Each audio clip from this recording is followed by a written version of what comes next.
Selamat sore bagi mahasiswa yang menyimak video kali ini. Semoga senantiasa dalam keadaan sehat.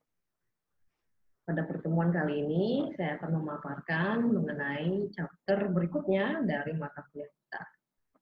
Paparan akan saya sampaikan dalam bentuk PowerPoint sebagai berikut.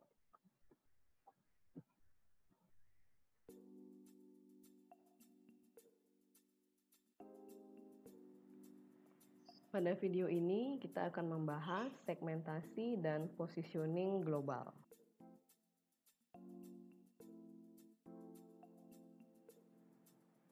Topik-topik yang akan kita bahas, yang pertama adalah alasan untuk melakukan segmentasi pasar internasional.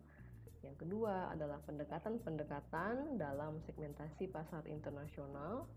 Yang ketiga, skenario segmentasi. Yang keempat, basis dalam melakukan segmentasi pasar internasional. Yang kelima, strategi positioning internasional. Dan yang terakhir adalah positioning global, asing, dan lokal.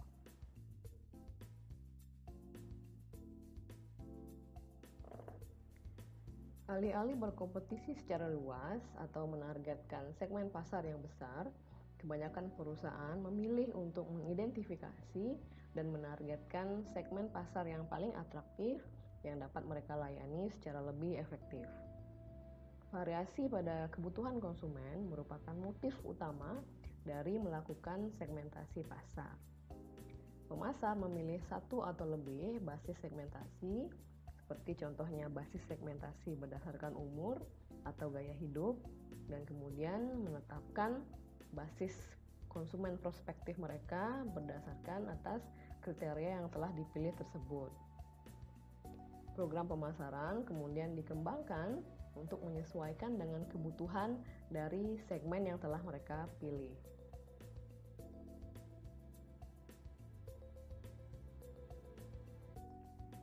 Kita masuk ke poin bahasan yang pertama, yaitu alasan untuk melakukan segmentasi pasar internasional.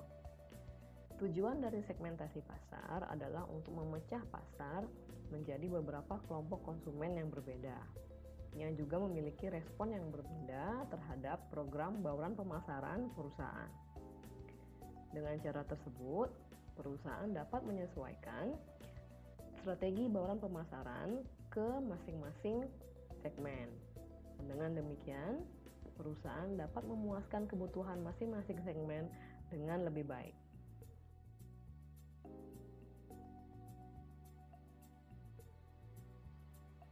Secara umum, idealnya segmen harus memiliki beberapa kriteria yang harus dipenuhi. Yang pertama adalah dapat diidentifikasi. Segmen haruslah mudah untuk diidentifikasi dan untuk diukur besarnya. Kriteria ini contohnya apabila menggunakan basis sosioekonomi variabel, yaitu income per kapita. Dengan variabel income per kapita, ukuran segmen dapat dengan mudah ditentukan. Di sisi lain, ukuran segmen yang menggunakan basis segmentasi value atau gaya hidup seringkali agak sulit untuk diukur besarannya. Kriteria yang kedua adalah jumlahnya cukup besar. Segmen haruslah cukup besar sehingga layak untuk disasar. Namun, teknologi modern seperti flexible manufacturing memungkinkan perusahaan untuk melonggarkan kriteria ini. Dan faktanya, banyak segmen yang dianggap terlalu kecil di satu negara akan menjadi atraktif apabila segmen tersebut digabungkan dengan segmen-segmen sejenis di beberapa negara.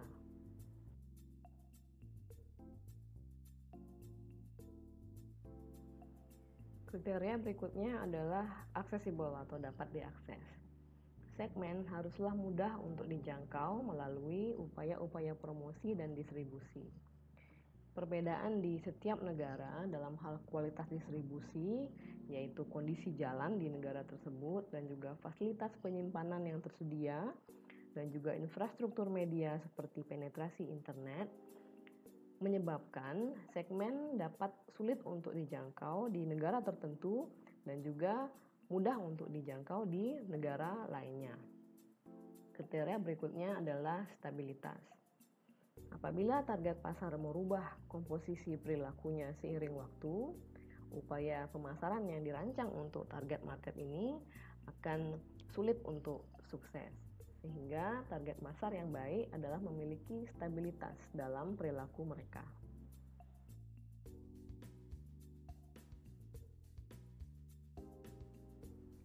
Kriteria berikutnya adalah responsif. Agar segmentasi pasar ini bermakna, penting agar segmen-segmen ini memiliki respon yang berbeda-beda terhadap satu strategi bauran pemasaran. Hal ini menunjukkan bahwa segmen pasar ini memiliki karakteristik yang berbeda. Kemudian kriteria yang berikutnya adalah actionable atau dapat ditindaklanjuti. Segmen adalah actionable apabila bauran pemasaran yang diperlukan untuk memenuhi kebutuhan segmen ini konsisten dengan tujuan dan kompetensi dasar yang dimiliki oleh perusahaan.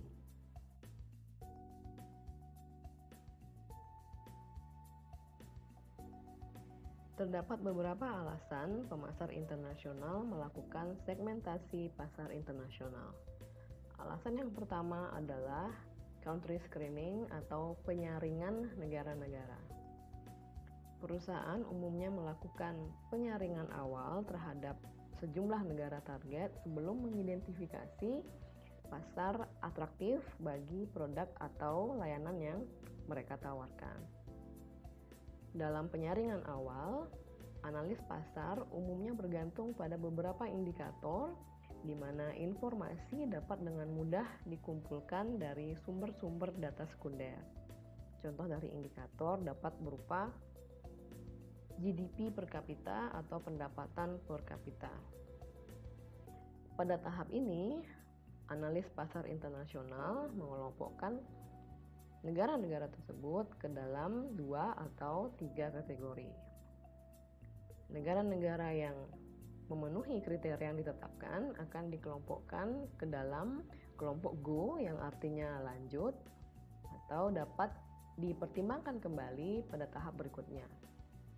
Negara-negara yang gagal memenuhi kriteria yang ditetapkan akan dimasukkan dalam kelompok no-go atau tidak akan ditindaklanjuti. Perusahaan umumnya mempergunakan rangkaian kriteria yang berbeda untuk menyaring negara. Ini sangat bergantung dari karakteristik produk yang mereka tawarkan. Kesamaan budaya dengan pasar domestik adalah salah satu kriteria yang sering dipergunakan oleh perusahaan.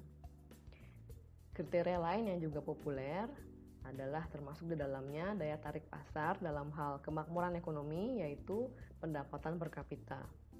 Indikator lainnya yaitu kedekatan geografi dan juga infrastruktur ekonomi dari suatu negara.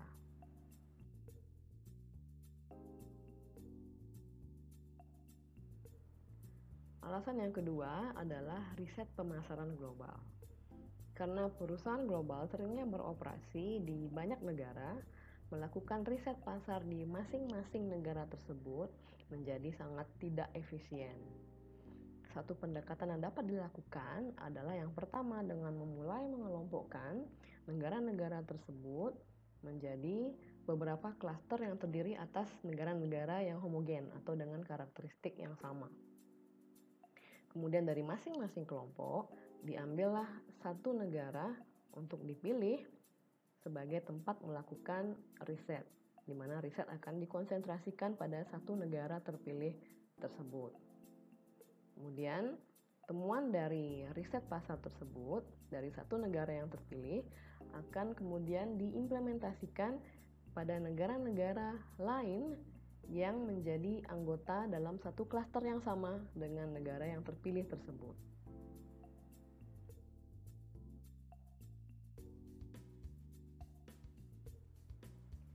Alasan yang ketiga adalah untuk mengambil keputusan negara mana yang akan dimasuki. Saat suatu produk atau jasa berhasil dipasarkan di satu negara, perusahaan sering berharap untuk mereplikasi kesuksesan mereka di negara lainnya. Logikanya adalah untuk meluncing produk di negara yang memiliki kesamaan dengan negara di mana produk telah sukses dipasarkan. Sebagai contoh, Cadbury Schweppes sangat yakin untuk meluncing Schweppes tonic waternya di Brasil karena minuman tersebut diterima dengan sangat baik di negara dengan budaya yang sama dengan Brasil, yaitu Meksiko. Tabasco sauce sangat populer di banyak negara Asia seperti Jepang yang menyukai makanan pedas, sehingga McHenry, perusahaan pembuat Tabasco yang berbasis di Louisiana, memandang bahwa memasuki pasar Vietnam dan India, yaitu dua negara berkembang di Asia dengan kesukaan pada makanan pedas, sebagai langkah yang sangat logis untuk melakukan strategi ekspansi di Asia.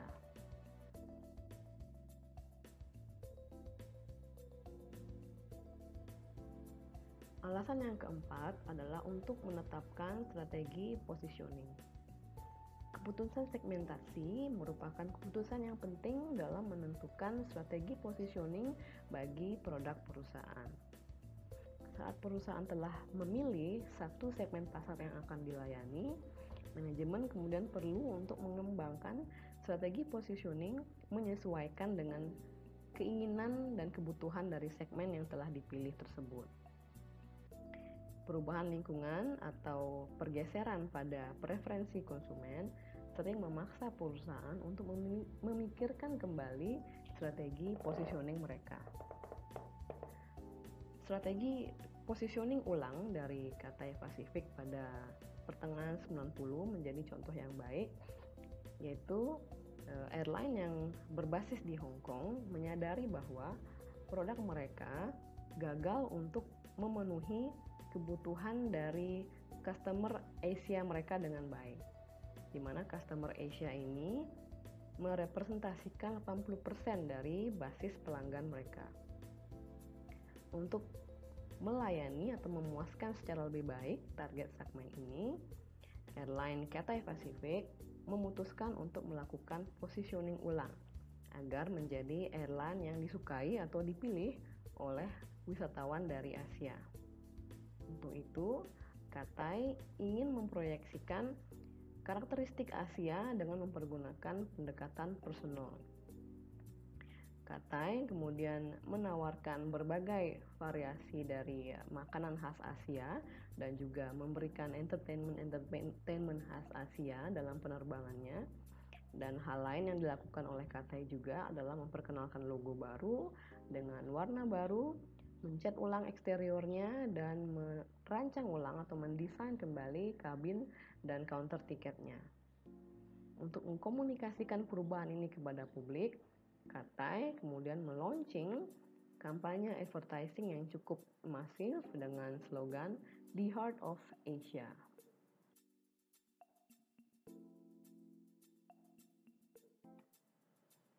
Alasan yang kelima adalah membantu alokasi sumber daya.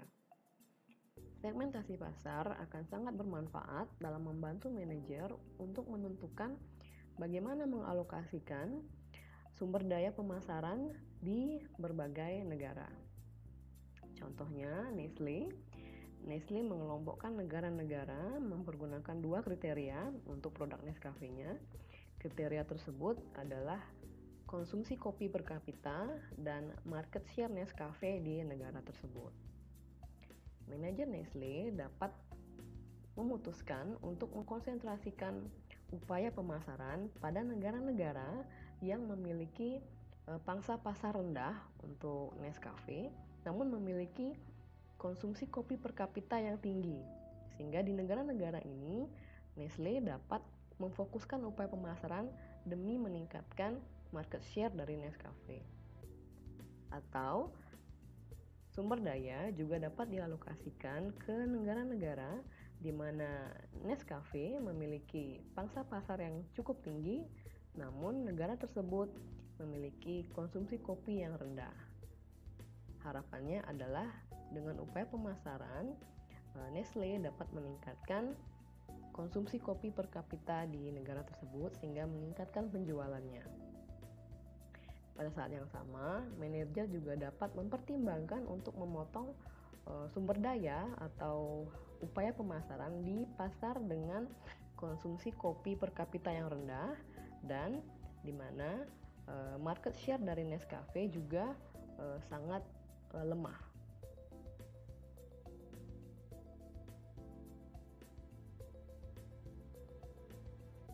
Alasan yang keenam adalah untuk merancang strategi bauran pemasaran atau marketing mix. Pada pemasaran domestik, keputusan segmentasi menentukan bagaimana strategi bauran pemasaran dari perusahaan. Dalam logika yang sama, segmentasi pada berbagai negara yang dilakukan oleh pemasar internasional juga menjadi panduan bagi pemasar internasional dalam menentukan strategi bauran pemasarannya.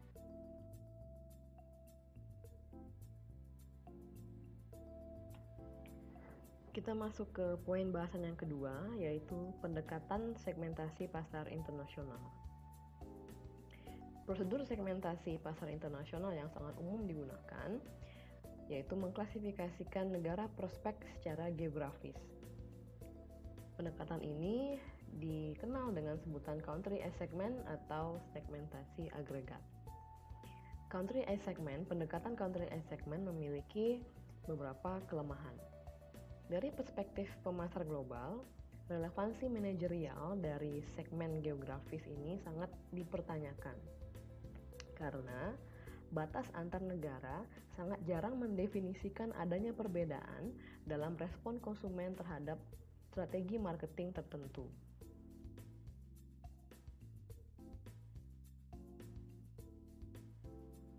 Pendekatan alternatif yang dapat dilakukan adalah segmentasi internasional disagregat.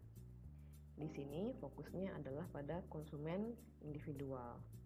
Sama seperti pemasaran domestik, satu atau lebih basis segmentasi dipilih. Contohnya adalah gaya hidup, demografi, atau nilai. Segmen konsumen kemudian diidentifikasi berdasarkan atas kesamaan mereka terkait dengan basis segmentasi yang terpilih. Permasalahannya di sini adalah menargetkan segmen konsumen yang berbeda-beda secara geografis dapat memunculkan permasalahan secara logistik.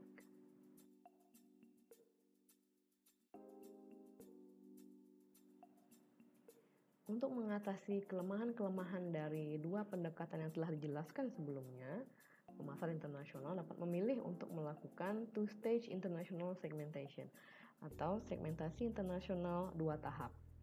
Pada tahap yang pertama dilakukan segmentasi makro, yaitu klasifikasi dari beberapa negara menjadi klaster-klaster yang berbeda, di mana dalam satu klaster terdapat kumpulan negara dengan karakteristik yang sama. Pada step yang kedua dilakukan segmentasi mikro, yaitu mensegmentasi konsumen pada masing-masing klaster negara yang telah diidentifikasi pada step yang pertama. Pada step yang pertama, yaitu segmentasi makro, negara-negara dikelompokkan mempergunakan basis segmentasi yang sangat general atau umum. Kemudian pada level yang kedua, yaitu segmentasi mikro, hal ini sama dengan segmentasi standar yang dilakukan dalam satu negara. Segmentasi mikro mempergunakan kriteria yang sama dengan standar market segmentation, yaitu demografi, contohnya usia, gender, family life cycle, atau mempergunakan variabel sosioekonomi, contohnya adalah income per kapita dan kelas sosial. Dapat juga mempergunakan variabel gaya hidup, nilai, dan juga manfaat yang dicari.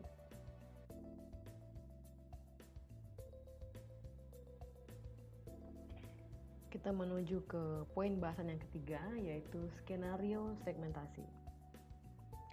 Saat perusahaan mensegmentasi pasar asing, berbagai skenario dapat muncul. Fenomena yang umum terjadi diilustrasikan pada gambar, di mana kita dapat menemukan segmen yang universal, yaitu segmen A. Dapat dilihat pada gambar, yaitu segmen A terdapat di setiap negara. Di country X, di country Y, dan juga Z terdapat segmen A. Sehingga A disebut sebagai segmen universal. Dan ada juga segmen yang unik, atau hanya terdapat pada 2 atau 3 negara. Dalam hal ini B, C, D, E, dan F, di mana B, C, D, E, dan F tidak terdapat di setiap negara. Perhatikan juga bahwa ukuran dari segmen-segmen ini berbeda di masing-masing negara. Di country X, ukuran segmen B lebih besar dibandingkan segmen B di country Y. Satu kemungkinannya adalah pemasar dapat menemukan segmen universal atau segmen global. Segmen universal ini adalah segmen yang terdapat di lebih dari satu negara. Mereka bersifat universal, di mana konsumen dalam segmen universal ini memiliki kebutuhan atau keinginan yang sama.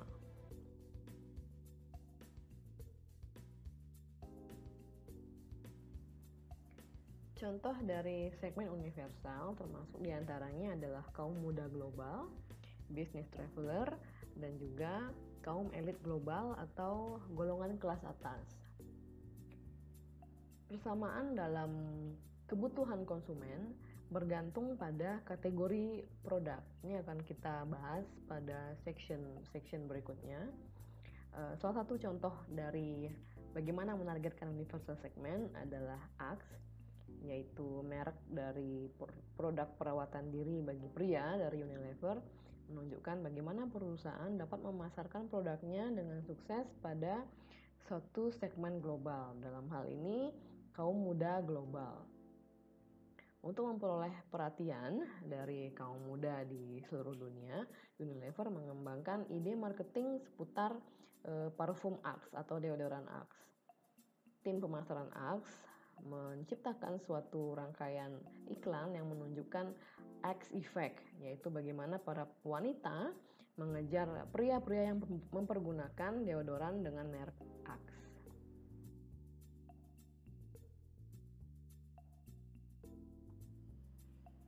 Kesamaan kebutuhan konsumen sangat tinggi pada produk-produk berteknologi tinggi dan produk yang berkaitan dengan travel atau perjalanan. Contohnya adalah kartu kredit dan airlines. Pada ujung spektrum lainnya adalah produk makanan, di mana keinginan dan kebutuhan konsumen cenderung sangat localized atau sangat lokal. Terdapat juga segmen regional, di mana kesamaan pada kebutuhan dan keinginan konsumen terjadi atau muncul pada level regional. Sementara terdapat perbedaan pada kebutuhan konsumen di region-region yang berbeda, terdapat juga kesamaan pada kebutuhan konsumen di dalam satu region. Pada segmen universal atau segmen regional, manajemen dapat mengadopsi strategi marketing undifferentiated atau strategi marketing yang sama pada seluruh dunia atau di satu region. Strategi marketing yang undifferentiated memungkinkan perusahaan untuk mencapai economies of scale. Strategi ini cocok diterapkan oleh perusahaan yang memproduksi produk berteknologi tinggi. Contohnya adalah produk Microsoft yang bersifat universal.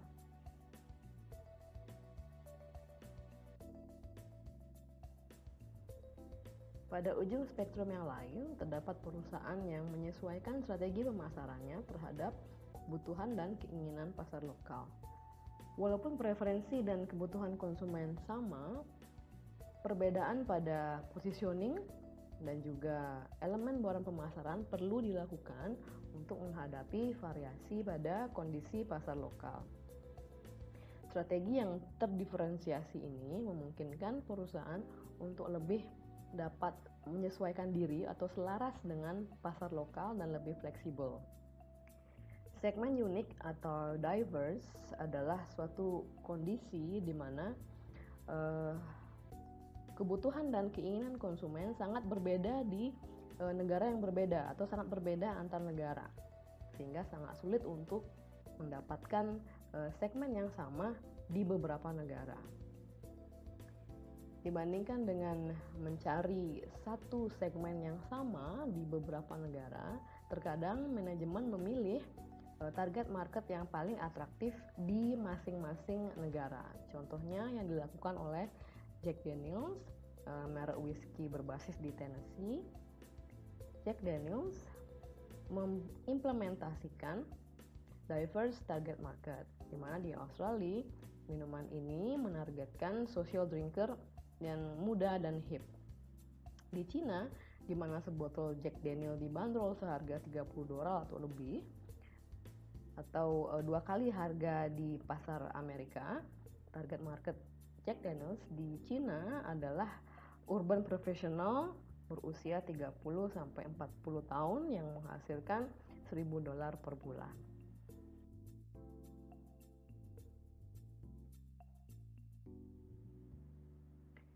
Gap pada tingkat segmentasi sangat tampak saat membandingkan struktur pasar di negara maju dengan negara berkembang.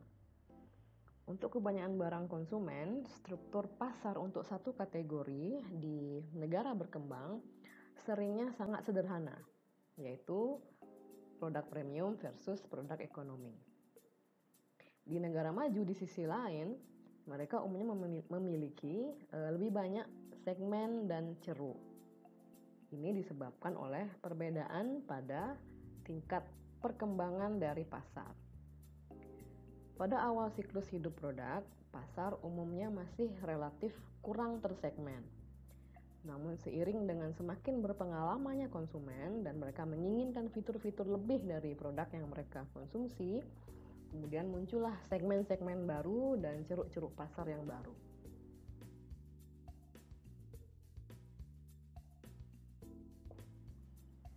Kita masuk ke bahasan berikutnya, yaitu basis untuk melakukan segmentasi pasar internasional.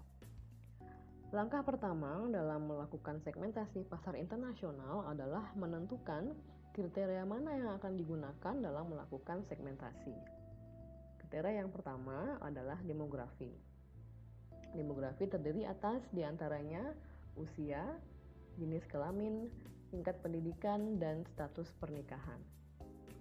Variabel demografi adalah kriteria segmentasi yang paling populer. Alasannya adalah karena indikator demografi umumnya mudah untuk diukur. Terlebih, informasi mengenai populasi suatu negara seringnya sudah tersedia di situs-situs pemerintahan dan juga cukup akurat. Salah satu segmen yang sering diabaikan oleh pemasar adalah segmen masyarakat usia lanjut. Banyak dari masyarakat usia lanjut saat ini lebih sejahtera dan lebih sehat daripada sebelumnya. Negara-negara dengan populasi yang sudah mulai menua menawarkan peluang pasar untuk barang atau layanan konsumen yang ditujukan untuk memenuhi kebutuhan kaum lanjut usia. Contohnya adalah Proaktif. Proaktif adalah produk margarin yang mencoba untuk memenuhi kebutuhan para kaum lansia untuk margarin yang ramah jantung. Proaktif ini terbukti dapat menurunkan level dari kolesterol. Proaktif menjadi produk yang sangat populer di kalangan kaum masyarakat lanjut usia.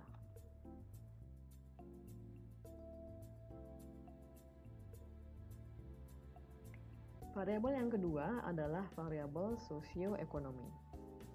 Foto satelit yang diambil dari benua Eropa pada malam hari menunjukkan kurva lampu berwarna biru yang merentang dari Manchester, Inggris, kemudian Jerman, Rhineland, dan berakhir di utara Italia.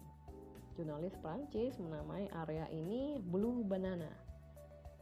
Area ini memiliki konsentrasi terbesar dari kota-kota besar di seluruh dunia dan juga lalu lintas perdagangan yang paling padat dan juga kapasitas produksi tertinggi per kilometer persegi. Region ini menciptakan peluang pasar yang cukup besar bagi para pemasar barang-barang mewah. Contohnya adalah Louis Vuitton, BMW, kemudian layanan-layanan kelas atas dan juga produk-produk yang berkaitan dengan rekreasi.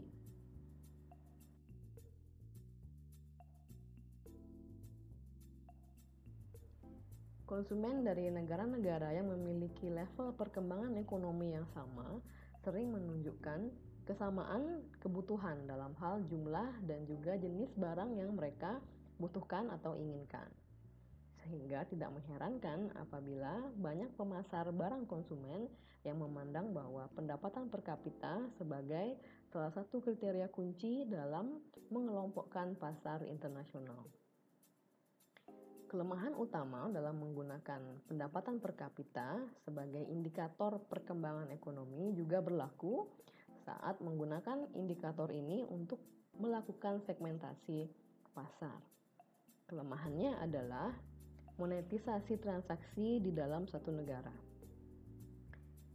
yaitu untuk membandingkan indikator seperti pendapatan per kapita antar negara, angka-angka yang berbasis pada mata uang lokal harus disamakan ke dalam satu mata uang yang umum seperti contohnya US dollar. Namun, pendapatan yang berbasis pada GDP atau perhitungan GDP jarang mencerminkan daya beli yang sebetulnya dari masyarakat satu negara. Sehingga angka pendapatan per kapita pada GDP tidak selalu memberitahukan angka yang akurat mengenai seberapa banyak yang dapat dibeli oleh satu orang atau satu keluarga di suatu negara.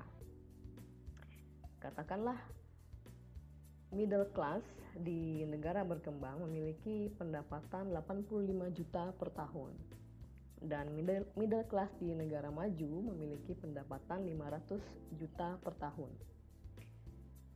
Keduanya memiliki daya beli yang sama di masing-masing negara.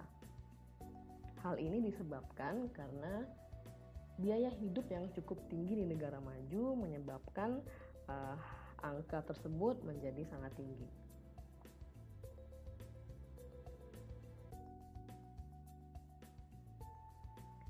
Alternatifnya adalah mempergunakan GDP atau Produk Domestik Bruto yang berdasarkan atas PPP, yaitu Purchasing Power Parity, sebagai kriteria dalam melakukan segmentasi pasar internasional. PPP merefleksikan seberapa banyak suatu rumah tangga perlu mengeluarkan uang dalam US dollar untuk membeli satu set kebutuhan pokok. Kemudian kelemahan yang kedua dari mempergunakan produk domestik bruto sebagai kriteria segmentasi adalah adanya sektor abu-abu atau pasar gelap dalam ekonomi. Angka dari pendapatan nasional hanya mencatat transaksi yang muncul dari sektor-sektor yang legitimate atau sektor yang sah dalam ekonomi satu negara.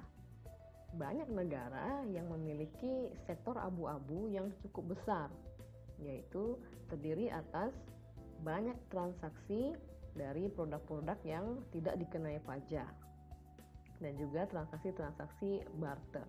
Transaksi gelap ini umumnya atau seringnya di beberapa negara justru memiliki nilai yang lebih besar dibandingkan dengan transaksi yang sah dan tercatat di dalam angka pendapatan nasional.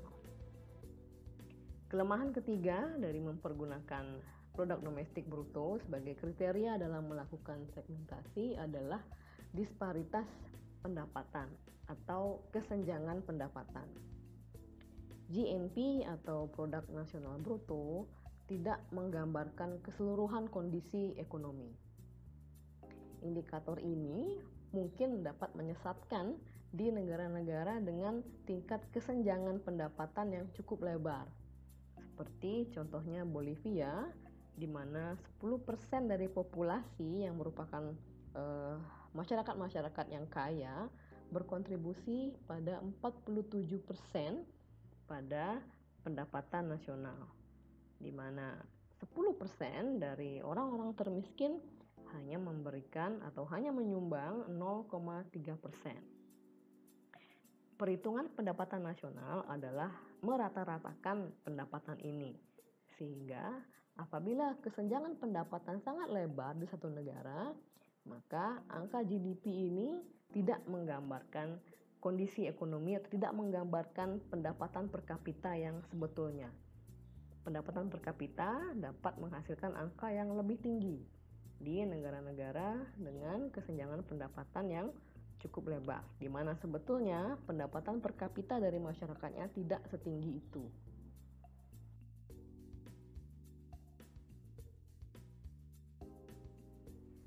Variabel yang ketiga sebagai basis dalam segmentasi pasar internasional adalah segmentasi berbasis perilaku. Kriteria yang digunakan dalam segmentasi perilaku diantaranya adalah level dari loyalitas merek, tingkat penggunaan yaitu konsumsi per kapita, penetrasi produk yaitu persentase dari target market yang mempergunakan produk tersebut atau merek tersebut, dan manfaat yang dicari dari suatu produk.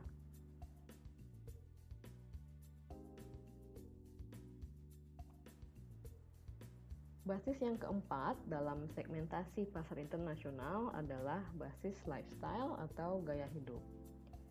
Pemasar dapat mengelompokkan konsumen berdasarkan atas gaya hidup mereka.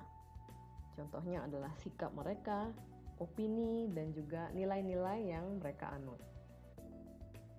Contoh dari segmentasi gaya hidup adalah pendekatan yang dilakukan oleh GfK Roper Consulting yang menghasilkan Value Scope Model. Setiap tahun, perusahaan riset pasar ini melakukan 30.000 interview di seluruh dunia untuk memonitor nilai-nilai yang dianut oleh konsumen.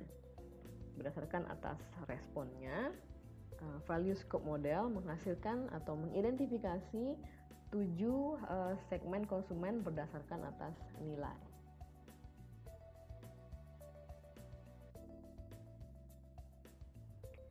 Tujuh segmen gaya hidup tersebut adalah sebagai berikut. Yang pertama yaitu Achievers. Achievers mementingkan status sosial dan berusaha untuk menunjukkan status sosial. Kemudian Traditional, mereka percaya bahwa cara hidup yang diwariskan kepada mereka adalah cara hidup yang terbaik dan tidak memerlukan perubahan-perubahan apapun. Keyakinan religius dan juga tradisi budaya menjadi panduan dari hidup mereka. Kemudian yang ketiga adalah Survivor. Survivor selalu berusaha untuk memberikan upaya mereka yang terbaik, namun tetap sederhana. Survivor tidak mencari banyak uang, namun mereka hanya mencari cukup uang untuk dapat hidup. Mereka ingin untuk membuat hidup mereka sesimpel mungkin dan seteratur mungkin. Kemudian berikutnya Nurturers. Mereka memandang bahwa komitmen jangka panjang itu adalah hal yang penting, komitmen kepada teman dan juga keluarga. Mereka juga memandang bahwa dalam memelihara hubungan penting untuk menjadi seseorang yang tulus dan berintegritas. Kemudian ada segmen hedonis yang membutuhkan gratifikasi instan, di mana mereka selalu mencari pengalaman baru dan mereka perlu untuk merasa muda dan ingin untuk menikmati good time atau waktu-waktu yang berkualitas. Social rational memandang dunia sebagai tempat yang sangat besar dan juga beragam, di mana perbedaan harus dihargai. Mereka sangat open-minded dan berusaha untuk melakukan hal-hal yang baik bagi dunia. Kemudian yang terakhir adalah self-directed, di mana mereka sangat menilai tinggi dari kebebasan untuk berperilaku dan berpikir bahwa mereka dapat memilih tujuan mereka sendiri dan mencapainya.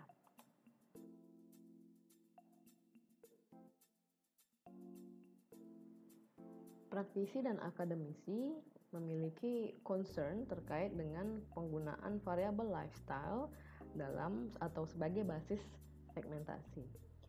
Yang pertama adalah value atau nilai terlalu umum untuk dapat dikaitkan dengan pola konsumsi atau dengan perilaku pemilihan merek dalam satu kategori produk. Sebagai hasilnya, segmentasi berdasarkan lifestyle seringnya tidak terlalu bermanfaat sebagai alat untuk membuat prediksi mengenai perilaku pembelian konsumen. Kemudian yang kedua, segmentasi berbasis nilai seringkali tidak actionable atau tidak dapat ditindaklanjuti. Ingat bahwa salah satu kriteria bagi segmentasi yang efektif adalah actionability, seperti yang telah dibahas pada poin yang pertama. Pengelompokan berdasarkan atas lifestyle tidak memberikan panduan yang cukup dalam hal upaya pemasaran apa yang dapat dilakukan untuk masing-masing segmen.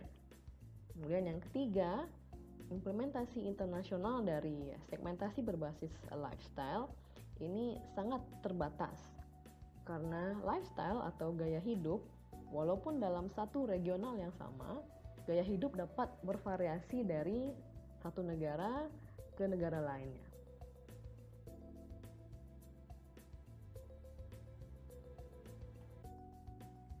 Kita masuk ke bahasan berikutnya, yaitu strategi positioning internasional.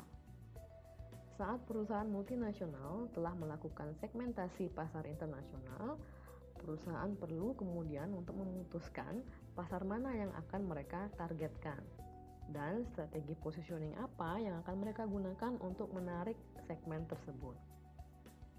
Jelas bagi pemasar global, pertanyaan kuncinya adalah sejauh mana strategi positioning yang universal atau sama dapat digunakan.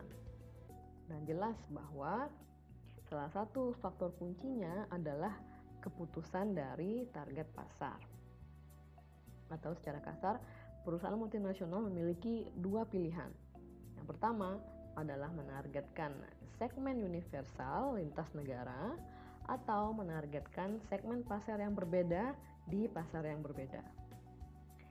Apabila menargetkan segmen yang sama atau universal, manajemen perlu untuk memutuskan apakah akan menggunakan strategi positioning yang sama di seluruh dunia atau menyesuaikan tema positioning terhadap masing-masing pasar.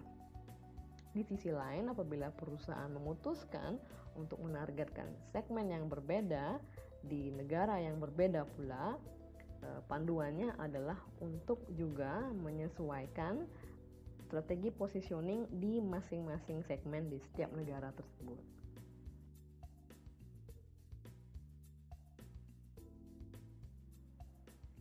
Saat target konsumen sangat serupa di seluruh dunia dan menganut nilai-nilai yang sama dan menunjukkan pola perilaku pembelian yang sama, strategi positioning yang uniform atau serupa akan cukup berhasil. Kebutuhan untuk memiliki image yang konsisten, terutama sangat penting bagi merek-merek yang cukup terkenal di seluruh dunia. Samsung contohnya, manufacturer atau produsen barang-barang elektronik dari Korea Selatan mengumumkan keinginannya untuk meraih posisi nomor 1 dunia untuk produk-produknya pada tahun 2005. Untuk mencapai tujuan ini, Samsung kemudian memposisikan atau melakukan positioning pada mereknya sebagai produk dengan teknologi digital terdepan. Mempergunakan kampanye periklanan yang cukup agresif dan mereka juga mengembangkan serangkaian produk-produk digital yang berkualitas baik. Contohnya televisi, DVD players, dan juga mobile phones generasi ketiga. Memiliki tema positioning yang sama di seluruh dunia memungkinkan perusahaan untuk mempergunakan media-media global. Samsung contohnya, Samsung mensponsori event-event olahraga global yang sangat populer seperti Summer Beijing Olympics pada tahun 2008 dan juga mensponsori tim seperti Chelsea yang merupakan klub sepak bola unggulan Inggris.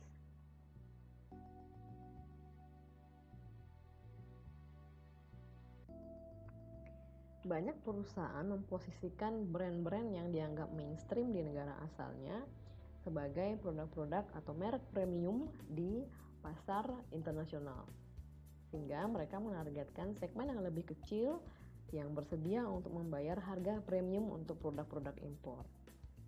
Dengan menargetkan pasar-pasar upscale atau kelas atas di negara-negara tujuan pemasaran, perusahaan dapat mendukung atau membiayai biaya yang lebih besar dari melakukan bisnis di sana. Contohnya adalah Pizza Hut. Di Amerika, Pizza Hut adalah merek fast food yang sudah mulai redup.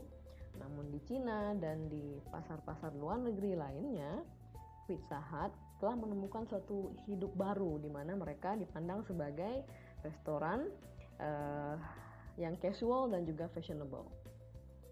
Contoh lain dari brand yang merupakan brand mainstream di negara asalnya namun memiliki image yang premium di pasar internasional adalah Heineken, Levi's, dan Budweiser. Brand-brand lokal umumnya memiliki keunggulan sebagai yang pertama di pasar, sehingga menikmati manfaat-manfaat sebagai pionir. Sehingga alih-alih berkompetisi head-to-head dengan kompetitor lokal, merek-merek asing seringnya lebih baik dengan menargetkan pasar-pasar kelas atas, sehingga tidak menargetkan pasar yang sudah dimiliki oleh kompetitor lokal dan tidak berkompetisi secara head to head. Walaupun segmen upscale ini atau segmen kelas atas ini dalam jumlahnya lebih kecil dibandingkan dengan segmen pada umumnya, segmen ini bersedia untuk membayar harga premium yang cukup substansial untuk produk.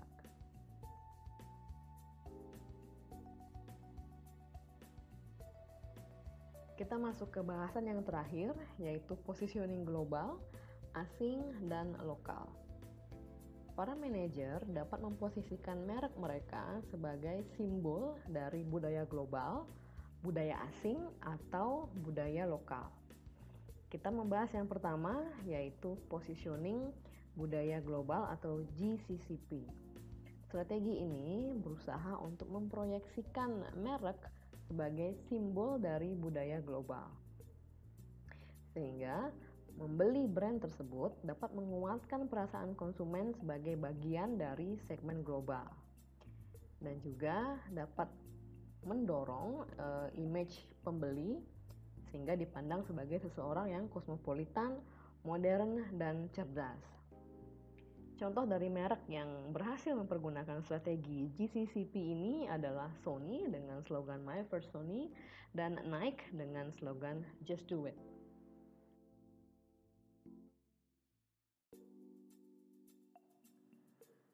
Pada ujung ekstrim yang lain adalah strategi positioning budaya lokal.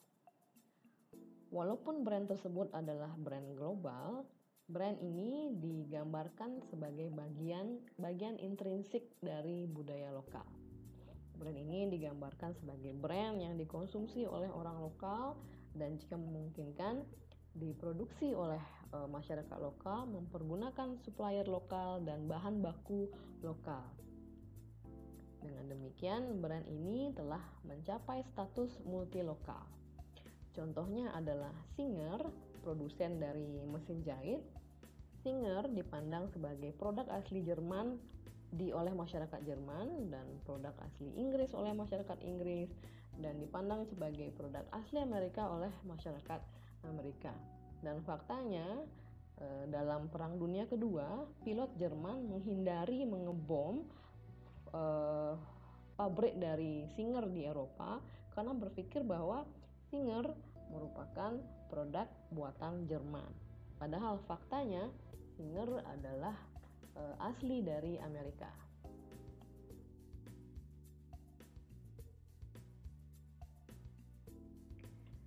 Strategi yang ketiga adalah positioning budaya global atau FCCP. Di sini tujuannya adalah membangun aura brand di seputar budaya-budaya asing yang cukup populer. Biasanya yang memiliki konotasi positif untuk suatu produk. Contohnya adalah jam buatan Switzerland atau peralatan rumah tangga buatan Jerman. Strategi positioning mana yang tepat digunakan bergantung pada beberapa faktor. Salah satu faktor penentu yang penting adalah target pasar.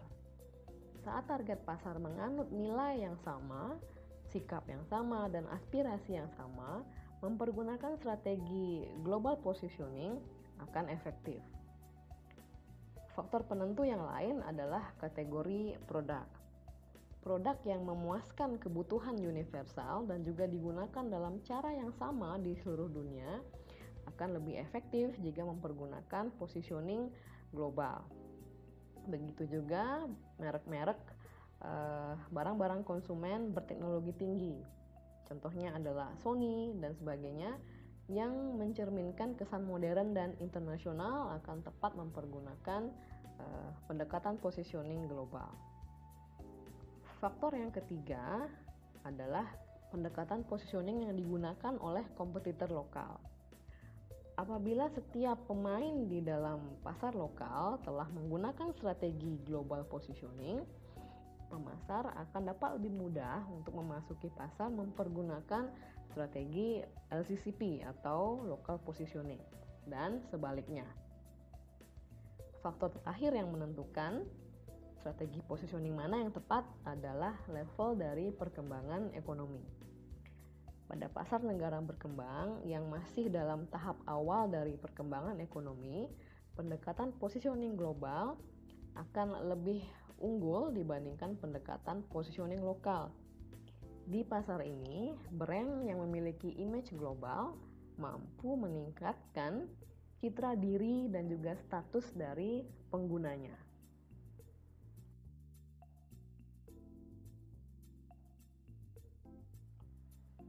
Beberapa brand juga mempergunakan pendekatan hybrid, yaitu mengkombinasikan 3 strategi positioning tersebut.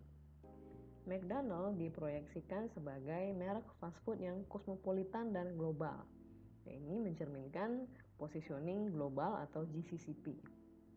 Namun di samping itu juga diproyeksikan sebagai merek asli dari otentik dari Amerika. Ini mencerminkan strategi positioning foreign atau FCCP. Dan di banyak negara, McDonald juga sering menyoroti aspek-aspek lokal, menekankan fakta bahwa McDonald menyediakan pekerjaan bagi masyarakat lokal, mempergunakan bahan baku lokal, dan sebagainya.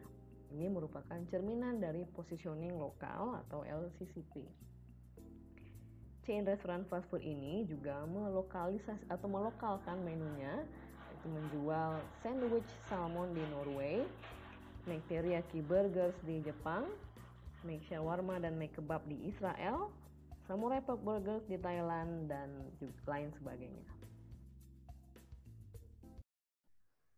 Demikian pemaparan saya, semoga dapat diterima dan dipahami dengan baik. Sampai jumpa kembali di video berikutnya. Terima kasih atas atensinya. Selamat sore.